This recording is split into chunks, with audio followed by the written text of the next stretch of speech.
tukazipitie zile habari kuntu kabisa ambazo zimekwenda kulindima takriban wiki zima au juma nzima hili hapa ambalo tunakwenda kutamatika siku ya leo. Hii hapa ni Sport Analyze Weekend. Mimi ni Barton JR.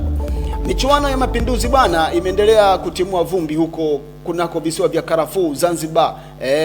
Hapa tumeshuhudia mechi kali kweli kweli za ukata na shoka, Simba dhidi ya Azam FC.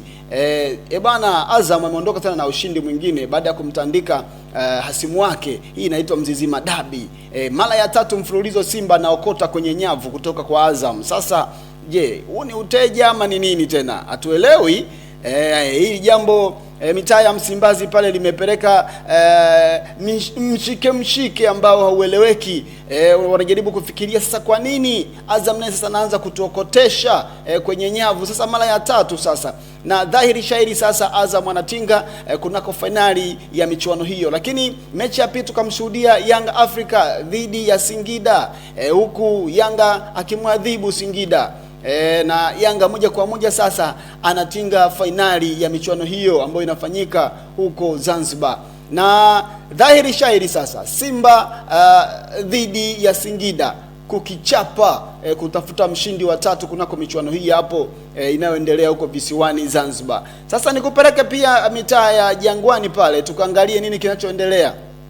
Bana, siku 2 zilizopita tumeshuhudia Dar es Salaam Young Africa wametoa taarifa kwamba ule ujenzi wao wa uwanja sasa tayari unakaribia kuanza, na imetoka official letter, barua rasmi kabisa kwa ajili ya kualika makampuni mbalimbali ambayo yanapaswa kuingia ubia dhidi ya kukabili ujenzi huu wa Yanga ambao wanatarajia kuanza hivi karibuni.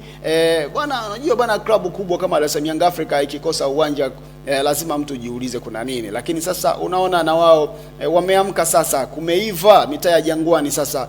Ujenzi wa uwanja wao unatarajiwa kuanza hivi punde. Nikitoka huko basi moja kwa moja naomba tupae nikupeleke kunako michuano ya AFCON huko Morocco. Tumeshuhudia wiki hii michezo ya robo finali ikichakazwa bwana. Mali ya kwake Djigui Diarra, Djigui Diarra akiokoteshwa moja na Senegal.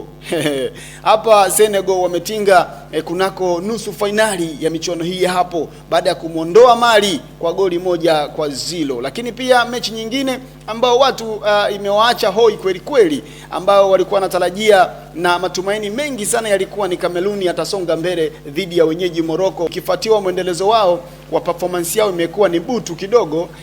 Kwa hiyo watu wengi watarajia kwamba Kameruni hapa lazima atatoboa, lakini Kameruni akaokoteshwa 2 kwenye nyavu. Unajua Morocco bana, of course imeleta neno mengi sana huko kunako mitandao ya kijamii.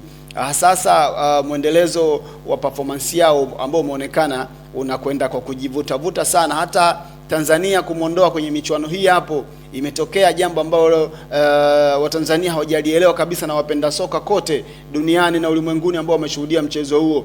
Na wengi walitarajia Morocco sasa anakutana na Kameruni atatuliwa kweli kweli, lakini cha ajabu Kameruni ameokoteshwa bwana 2, na dhahiri sasa Morocco anakwenda nusu finali. Na tukashuhudia pia jana Algeria naye akiokoteshwa 2 dhidi ya Nigeria, na moja kwa moja Nigeria yao umetinga nusu finali.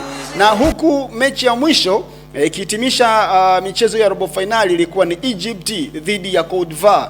Egypt wakimtandika bwana bingwa mtetezi goli 3-2, na sasa Egypt moja kwa moja anatinga nusu finali, huku Ivory Coast bingwa mtetezi amesha robo finali. Baada ya kuziangaza hizo nikwambie sasa Senegal atakichapa na Egypt kunako nusu finali, lakini pia Nigeria atakipiga na Morocco, mwenyeji ama mwandaaji wa mashindano haya ya AFCON 2025. Maana hiyo sasa tutakwenda kushuhudia jasho lingine likimwagwa uwanjani kunako Morocco AFCON hii hapo. Moja kwa moja nikutoe kwa nikupeleka kwa utetesi za usajili. Yanga bana wanataka kumalizana na Damaro, kiungo huyu, kiungo wa ulinzi, lakini pia unaweza kumtumia kiungo wa ushambuliaji. Anaitwa Damaro Kamara kutoka mitaa ya Singida. Wanataka tayari washamalizana naye. Lakini pia kuna Mwanengo kutoka TRA naye tayari washamalizana naye. Lakini mwingine anaitwa Emmanuel Samuel kutoka mitaa ya JKT, naye anatajwa kwamba amemalizana na Dar es Salaam Young Africa.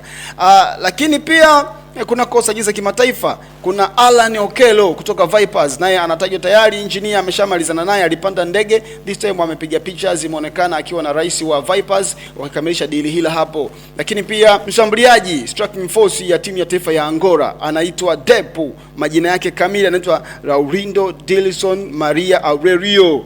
Huyu amecheza mechi 18 na kuokotesha watu goli 16 kunako michuano ya ligi ya Poland, akichezea timu ya Radom kutoka kwa Poland, bara la Ulaya. Unaambiwa kutoka Ulaya mpaka Tanzania inawezekana bwana. Depu ni mwananchi.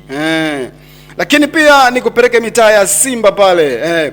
Wanatajwa kumalizana na Baraka Mwangosi moja kwa moja kutoka Mbeya City, na tumemshuhudia kunako michuano ya Mapinduzi, amecheza of course, ameonyesha ni kijana mdogo mwenye uwezo, akipikwa kipikika basi ataweza kuleta namna. Lakini pia hapa mimi naweza nikasema Simba waondokane na swala lile la kufanyisha majaribio wachezaji. Unaona wenzao wanamchukua Alan Okello moja kwa moja, lakini pia wamemchukua Depu, striking force ya timu ya taifa ya Angola, alafu wewe unakwenda kumleta Baraka Mwangosi. Lakini hili jambo kwa mnyama kama anataka alete upinzani mkubwa, anapaswa kubadilika. Sio namna hiyo bwana. Sio namna hiyo bwana. Lakini pia anatajwa kumnyatia winga teleza wa Nyasa Big Bullet, anaitwa Chikumbutso Salima. Huyu ana miaka 24. Of course juzi amekuwa man of the match kwenye michuano ya huko.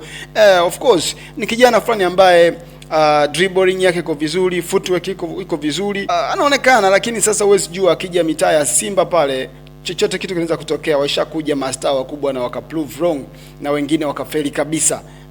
Usinajua tena michuano inavyokuwa ya Tanzania. Ligi hii ya kwetu ni ngumu sana wanavyosema watu. Ni kupeleke pale mitaa ya Singida. Ahmed Pipino kutoka KMC tayari amemwaga wino pale kuitumikia Singida Black Stars. Of course amemwaga wino tayari, naambiwa sasa ni mwana Singida rasmi. Lakini pia pale kunako viunga vya Azam Complex wanatajwa kumalizana na Aiman kutoka Mlandege, wenyewe wanamuita Haaland, tayari akiwaokotesha watu huko Zanzibar. Sasa ni zamu ya timu za ligi kuu NBC kuokoteshwa na Haaland kutoka Mlandege. Kijana huyu ametua pale viunga vya Azam Complex.